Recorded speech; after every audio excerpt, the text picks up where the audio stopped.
الله الرحمن الرحیم. ایاک نعبد و ایاک نستعین. اخیراً رئیس جمهور افغانستان به شورای امنیت ملی دستور داد تا از تمام توانش استفاده کرده و دروازه هایی را که در گوشتی ولایت ننگرهار پاکستان ایجاد کرده برپیچینه. اما به نظر میرسه که پاکستان نه تنها به حرف رئیس جمهور افغانستان وقتی نمیگذاره که شورای امنیت ملی افغانستان را به رسمیت نمیشناسه، کشوری که مقامات ارشدش نزد پاکستانی ها دهن پراب باشه سرنوشتش به این روز میکشه. رئیس جمهور افغانستان به نظر میرسه که صلابت و هیبتش هم در برابر مردم افغانستان، هم در برابر نیروهای بین المللی و هم در برابر پاکستانی ها شکسته است. رئیس جمهوری که فرمان صادر میکنه که کمپانی های امنیتی لغو اعلام شود، اما افراد زیر امرش قبول نمیکنن. رئیس جمهوری که فرمان صادر میکنه که پول کلدار در جلال آباد، ننگرهار این مناطق و پول تومان در ایراد، در فرا، در این مناطق مورد چلن نباشه، والی هایش امرش قبول نمیکنه.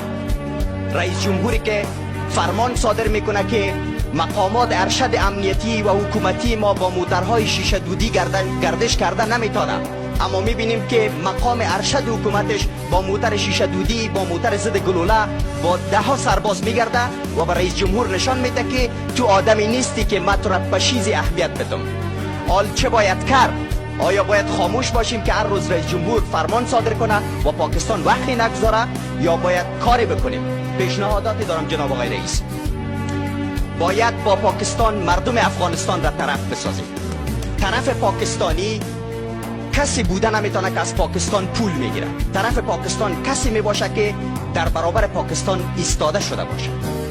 پیشنهاد ما به جناب شما است که پاکستان با مجلس افغانستان طرف شود. امروز با وزارت امور خارجه افغانستان دستور صادر شود از این مجلس که سفیر پاکستان فرا خوانده شود به وزارت امور خارجه، اعتراض مردم افغانستان برش گفته شود که در ظرف 24 ساعت اگر پاکستان دروازه ها را برداشت خوب، ورنه سفیر پاکستان از افغانستان اخراج و سفیر افغانستان از پاکستان فرا خوانده شود. 2. با ارگان های محل و وزارت امور داخله وظیفه سپرده شود، نه از جانب رئیس جمهور چون حرفش نمیشنوند، از جانب مجلس که حالا اینجا هم صلابت شکسته. به هر حال وظیفه سپرده شود که با او تعداد از والی هایی که پول کلدار در مناطقشان رایج است و پول تومان ایرانی در مناطقشان رایج است، اگر در ظرف 1 هفته گردش پول کلدار و تومان را متوقف نکردند و کسانی که این کار را میکنند و چنگال قانون نسپردند، خود این والی ها بر حکم خیانت ملی به دادگاه کشیده شوند و اونجاست که ما به نتیجه میرسیم. اگر چنین نشد، بعد خداوند راه را برای ما نشان داده. خدا هم رحم نخواهد کرد به سرنوشت ملتی که خودشان به سرنوشت خودشان رحم نکنند. تشکر. تشکر جناب دکتر.